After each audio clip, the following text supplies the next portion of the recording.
Eu sou o professor Paulo Rangel Rios, da Universidade Federal Fluminense, Escola de Engenharia Industrial Metalúrgica de Volta Redonda.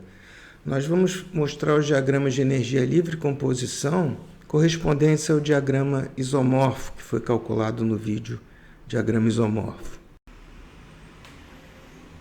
Vamos começar mostrando mais uma vez o diagrama de energia livre versus composição, energia livre de uma solução em função da composição, diagrama de energia livre versus composição, quando a temperatura dos dois elementos, a temperatura é maior do que a temperatura de fusão dos dois elementos, e quando a temperatura é menor que a temperatura de fusão dos dois elementos, e finalmente, quando a temperatura está entre a temperatura de fusão dos dois elementos. Já estou meio arrependido, mas essa figura vai aparecer em 5 vídeos, eu espero que vocês se deem conta que a construção da tangente comum, que nós vamos mostrar num vídeo, os potenciais químicos, o potencial químico de A na fase alfa é igual ao potencial químico de A na fase beta, e o potencial químico de B na fase alfa é igual ao potencial químico de B na fase beta. Note que isso é lido nesse eixo B, e A é lido nesse eixo A. Isso é muito importante. Bem, essa página vai precisar de um pouco de estudo, não só olhar o vídeo, mas depois vocês vão ter que voltar aqui e pensar um pouco, porque eu tirei aqui esse tratamento, tem outros livros, mas esse eu achei que no Goxkin e Red está muito bom.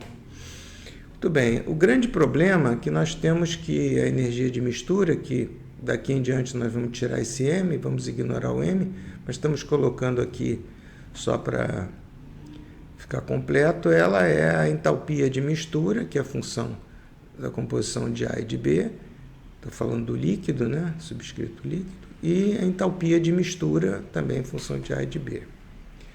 Agora, a energia livre de mistura é a energia livre menos a contribuição dos elementos puros, nós vimos isso, né? Dos elementos puros à mistura. Qual é o problema? Como é que nós vamos calcular G0, que seria o estado padrão? Esse é um dos grandes problemas do diagrama de equilíbrio, né?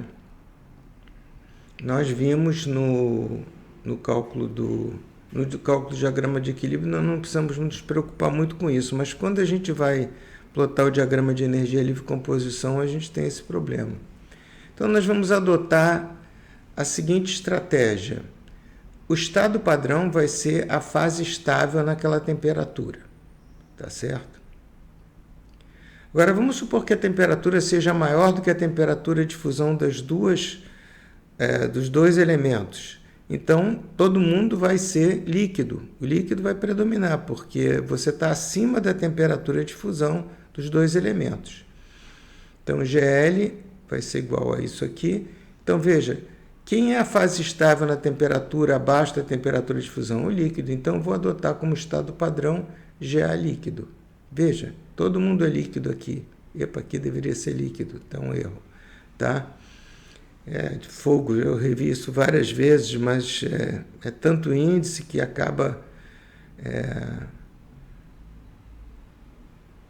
dando problema, né? Não, aqui é sólido, desculpe, o líquido está certo aqui.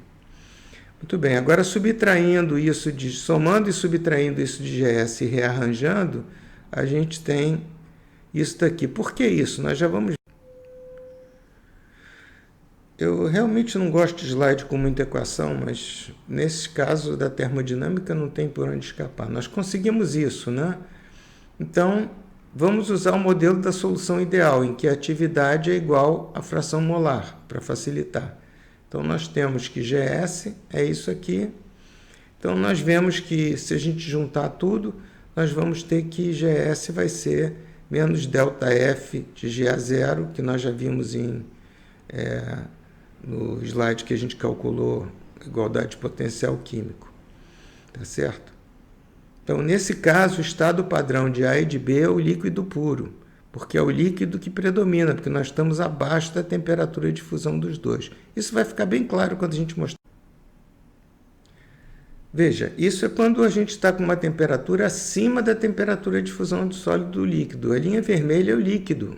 Veja, a energia livre do líquido é menor do que a energia livre do sólido. Por quê? Porque a gente está acima da temperatura de fusão.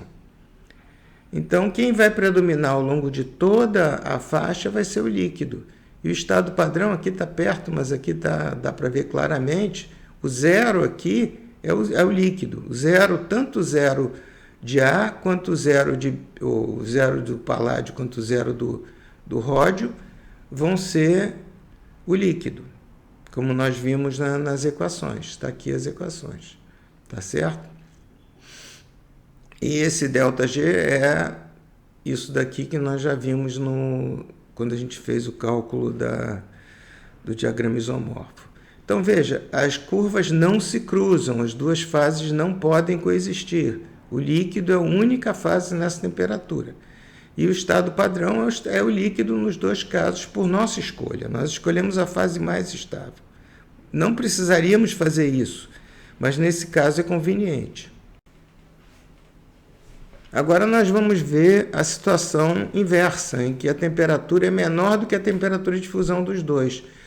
Se vocês compararem esse slide com o anterior, vão ver que esses termos aqui mudaram de lugar. A gente teria que refazer as contas para agora com a fase estável seria a fase sólida, né? Então, veja, o sólido ele é o estado padrão tanto do paládio quanto do ródio, porque o sólido é a única fase nessas duas temperaturas, tá certo? Novamente, não tem duas fases, só tem uma fase, o sólido. E é calculado por essa. E, finalmente, nós temos a situação que realmente nos interessa. Veja que, novamente, os termos aqui mudaram, tá certo?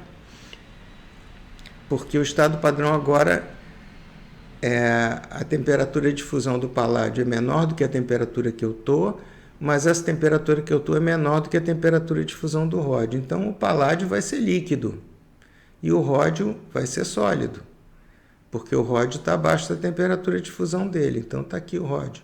Já o paládio está abaixo da temperatura de fusão dele, então ele é líquido. Então, veja, para o paládio, o estado padrão é líquido, e para o ródio, o estado padrão é sólido. Tá certo? Então, vamos olhando aqui, a gente vê o zero, e as curvas se cruzam. Então, nós vamos poder ver, no próximo vídeo, nós vamos ver isso, a construção da tangente comum. Pode haver coexistência das duas. Nós estamos na região do isomorfo, que a gente vê do isomorfo. Esse foi um vídeo curto. Essas curvas vocês encontram em quaisquer livros, mas eu fiz questão de calcular. Eu não quis recortar e colar nesse caso. Acho que calcular as curvas, vocês podem calcular também essas curvas usando exatamente as equações que eu coloquei aqui, seria um bom exercício. A gente poderia fazer isso esquematicamente, mas eu achei melhor, mesmo com a solução ideal não sendo o modelo ideal para isso, eu acho que fica fácil de entender e fácil de visualizar. E quem conseguiu chegar aqui nesse vídeo curto, por favor, se inscreva no canal, que a gente está precisando chegar aí aos 1000.